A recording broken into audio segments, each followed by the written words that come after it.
RRB NTPC exam के कुछ गिनती के दिन बचे हुए हैं और हर पासिंग डे हमें एग्जाम के नजदीक लेकर के जा रहा है। बट इस बीच हम सभी के बीच में क्योस क्रिएट हो रहा है, सबको ऐसा डाउट हो रहा है कि सर ये एग्जाम कब होने वाला है, क्या डेट है एग्जाम का, क्योंकि अभी भी कुछ भी नोटिफाई नहीं किया गया क्लियर रूप से, राइट। तो आज की पर्टिकुलर वीडियो में मैं आपको बताऊंगा कि कौन सा रिसेंट नोटिफिकेशन अभी आया हुआ है जिससे हम देख सकते हैं कि एग्जाम कब जा सकता है। दूसरा इंपॉर्टेंट आज की वीडियो में हम डिस्कस करेंगे कि अभी इस पॉइंट ऑफ टाइम पे जब एग्जाम हमारे सामने हो और बहुत ही क्लियर डेट ना आए तो स्ट्रैटेजी क्या होना चाहिए। और तीसरा, परचम एज अ गिफ्ट आप सभी के लिए क्या लेकर के आ रहा है, स्पेशली जो एनटीपीसी आरआरबी के एस्पिरेंट्स उनके लिए हम क्या लेकर के आ रहे हैं, right. So we are starting off the session. सबसे पहले मैं आपको बता दूं कि अभी 2 दिन पहले, that is on 4th of May, times of India ने रिपोर्ट में एक आर्टिकल डाला हुआ और उस आर्टिकल में उन्होंने टेंटेटिव डेट बताया हुआ। उनके accordingly the exam is tentatively schedule for जून 2025। देखो यहाँ पे ना एक वर्ड यूज किया गया, दैट इज द टेंटेटिव। मैंने देखा बहुत लोग टाइम्स ऑफ इंडिया को बहुत ज्यादा ऐसे सोच रहे हैं कि अब दे दिया गया तो जून में ही हो जाएगा। We are not very sure about it, this is the tentative date.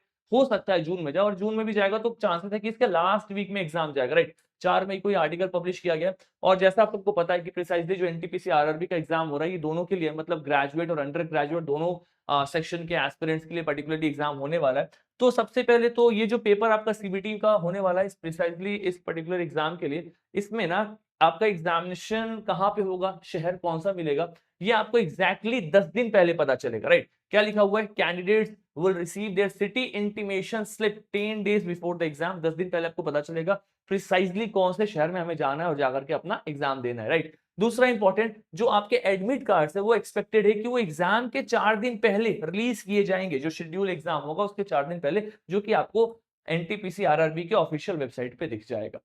अब ये सब बताने का रीजन क्या है, रीजन ये है कि मेजॉरिटी ऑफ एस्पिरेंट जो अभी भी इस लूप में फंसे हुए हैं कि मेरा एग्जाम जून में होगा या जुलाई में होगा, let me make this clear to all of you. Exam 15 दिन पहले हो, एग्जाम 15 दिन बाद हो, ये तो फॉर श्योर है कि आपका आरआरबी का एग्जाम होने वाला है रेलवे का।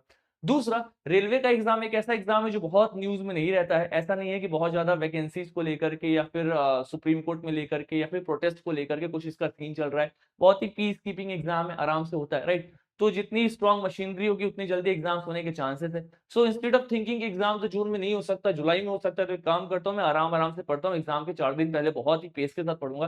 That should not be the strategy. अभी से eight this point of time हमें अपने दिन के 9 घंटे 8 घंटे निकाल करके डेडिकेशन के साथ में जितना भी पढ़ा है रिवाइज करना चाहिए और जो भी छूट गया उसको जल्द से जल्द कवर अप करना चाहिए। और प्रिसाइजली टाइमिंग को ध्यान में रखिए। टाइमिंग मतलब क्या, देखो एग्जाम जो है ना ये 3 शिफ्ट में होने वाला है। जो पहला शिफ्ट होगा वो 9 बजे से है, राइट, 9 से 10:30।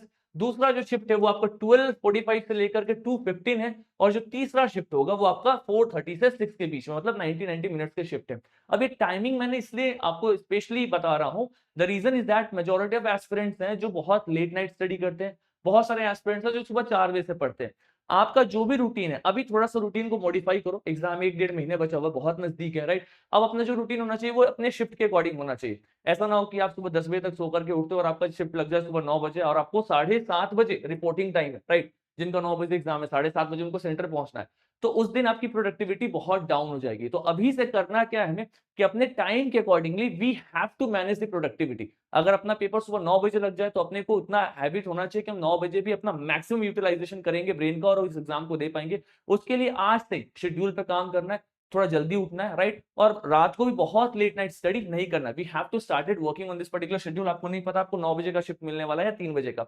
और प्रीसाइजली ये जो 3 शिफ्ट दिए हुए हैं, इन तीनों शिफ्ट में मॉक सॉल्व करने का कोशिश करो। Try to solve the question, जैसे रियल एग्जाम में पेपर में आएगा ना वैसा मॉक सॉल्व करो। आपने जो भी कुछ पढ़ा हुआ है, जिस भी कोचिंग का समझ में आ रहा है, जो भी आपको सही लग रहा है, प्रीसाइजली अगर मैं बताऊं तो इस पर्टिकुलर टाइम पीरियड में किसी कोचिंग पर लाइन आकर के अगर आप प्रीवियस ईयर क्वेश्चन सॉल्व करोगे तो आपको एग्जैक्टली पता चलेगा कि रेलवे का फेवरेट थीम क्या है, कौन कौन से टॉपिक्स है हिस्ट्री, पॉलिटी, ज्योग्राफी, इकोनॉमिक्स में जो बार बार रिपीट करता है, जो आपको बहुत बड़ा बर्डन लगता है कि इतना बड़ा सिलेबस में कहां से क्वेश्चन आएगा।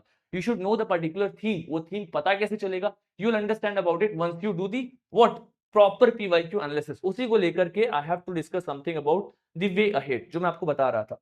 वे अहेड यही है कि एग्जाम 15 दिन पहले हो सकता है, बाद में हो सकता है। अभी इस पॉइंट ऑफ टाइम में जितना पढ़ा है, first multiple revision and second जो भी कुछ रिवाइज कर रहे हैं, try to go and solve the PYQs. अब सर ये पीवाईक्यूज हम कैसे सॉल्व करेंगे, उसके लिए I have something for you. देखो पहले एक एनालिसिस के थ्रू मैं आपको समझाता हूं, उसके बाद से शायद आपको ज्यादा अच्छे समझ में आएगा। सपोज करो एक टॉपिक ए है, एक टॉपिक बी है और एक टॉपिक सी है, ठीक है। टॉपिक ए से आपके एग्जाम में 10 क्वेश्चन आते हैं, टॉपिक बी से 5 क्वेश्चन आते हैं, टॉपिक सी से 5 क्वेश्चन आते हैं। टॉपिक ए को कवर करने में आपको 40 मिनट लगता है, टॉपिक बी में भी 40 मिनट लगता है, टॉपिक सी में भी 40 मिनट लगता है। अब अगर मैं आपको बोलूं कि अच्छा ये बताओ इस टाइप से आपके पास में 100 टॉपिक्स है, 100 टॉपिक्स है, तो इस पॉइंट ऑफ टाइम पे आपको कौन से टॉपिक्स पे ज्यादा फोकस करना चाहिए, कहां पे आपका कॉस्ट बेनिफिट रेशियो ज्यादा होगा? You will say sir topic A 10 question मैं 40 मार्क्स में सिक्योर कर पा रहा हूं और वहीं पे मुझे ये 10 क्वेश्चन सिक्योर करने के लिए डबल टाइम लग रहा है। I am taking around 80 minutes, like 1.5 घंटे के आसपास मेरा टाइम जा रहा है। So what should I do is that I should be working on this particular topic. लेकिन ये मुझे पता कैसे चलेगा कि इस टॉपिक से ही ज्यादा क्वेश्चन आएंगे? सर ये मुझे पता चलेगा अगर मैं रेलवे के प्रीवियस ईयर क्वेश्चंस की प्रॉपर एनालिसिस करूं कि पॉलिटी में कौन सा सेक्शन है जहां से क्वेश्चन बार बार पूछ रहा है।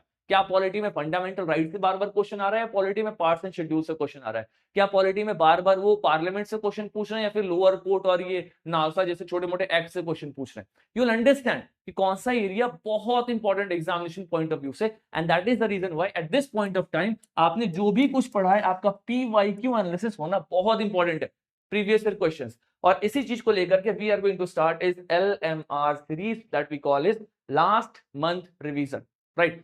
इस पर्टिकुलर सीरीज में हम क्या करेंगे, will be starting every subject, एक एक सब्जेक्ट को उठाएंगे और उसके सिर्फ और सिर्फ पीवाईक्यूज करेंगे, because we consider all of you are sincere aspirant. 1 महीना 1.5 महीना बचा एग्जाम का, आपने पढ़ाई किया हुआ है, बस आपकी पढ़ाई को एक सही डायरेक्शन देना है and direction will be given with the help of previous year question. तो ये होगा कैसा सीरीज, तो मैंने यहाँ पे एक आपके लिए एक बेसिक अंडरस्टैंडिंग के लिए एक टेबल प्रोड्यूस किया हुआ है। देखो एक्चुअली यहाँ पे आपको दिखाई देगा, ये पॉलिटी के कुछ इंपॉर्टेंट से टॉपिक से जहां से क्वेश्चंस आते हैं। So what we are planning is कि हम एक एक करके किसी दिन इंडियन कॉन्स्टिट्यूशन की वीडियो आई, उसके ऊपर में हमने 40-50 क्वेश्चन इंडियन कॉन्स्टिट्यूशन के कंटिन्यूअसली मॉक करा दिए, राइट? जितने भी एस्पिरेंट्स है सिर्फ रेलवे के क्वेश्चंस जो रेलवे एनटीपीसी आरआरबी जैसे एग्जाम्स में पूछे गए हैं और इन्हीं के रिपीट होने के चांसेस ज्यादा है। अगर हम डेली बेसिस पे, तो मतलब इट इज नॉट पॉसिबल कि हम डेली एक ही सब्जेक्ट को करेंगे, अलग अलग सब्जेक्ट जाएंगे, तो will be working upon the frequency at least एक सब्जेक्ट हफ्ते में 3 वीडियोस उस पे आए। इस तरीके से आपकी पॉलिटी हो गई, ज्योग्राफी हो गई, इकोनॉमी हो गई, हिस्ट्री हो गई, जितने भी ऐसे सब्जेक्ट्स हैं उनके हम टॉपिक वाइज पीवाईक्यू साथ साथ में सॉल्व करते चलेंगे, ताकि at the end of the day जब आपका एग्जाम नजदीक हो तो यू शुड बी फीलिंग कि सर मैंने सारे पीवाईक्यू कर लिए हैं और पीवाईक्यूज के थ्रू कॉन्सेप्ट रिवाइज किया। फॉर एग्जांपल अगर सपोज करो हम आर्टिकल 15 के ऊपर में क्वेश्चन सॉल्व कर रहे हैं कि डिस्क्रिमिनेशन कहां मेंशन है, कौन सा फंडामेंटल राइट है, we should be doing article 15 है। फिर हम जाकर के अपने स्टार्टिंग में देखेंगे कि हमने आर्टिकल 15 के अंदर में क्या पढ़ा था, कौन से 5 ग्राउंड्स पर डिस्क्रिमिनेशन नहीं हो सकते, caste, creed, religion, sex, place, birth, right? तो क्या होगा, हम रिवर्स इंजीनियरिंग कर रहे हैं, हम क्वेश्चन सॉल्व कर रहे हैं, क्वेश्चन से कॉन्सेप्ट पे जा रहे हैं। अभी तक हम क्या कर रहे थे, कॉन्सेप्ट पढ़ के क्वेश्चन पे आ रहे थे। तो इसका एक प्रॉब्लम क्या होता है, मेजॉरिटी ऑफ एस्पिरेंट बोलते हैं सर मैंने सब पढ़ लिया बट मेरा क्वेश्चन गलत हो रहा है, बिकॉज आपने एप्लीकेशन नहीं किया है, you have not applied that knowledge in A question answer format.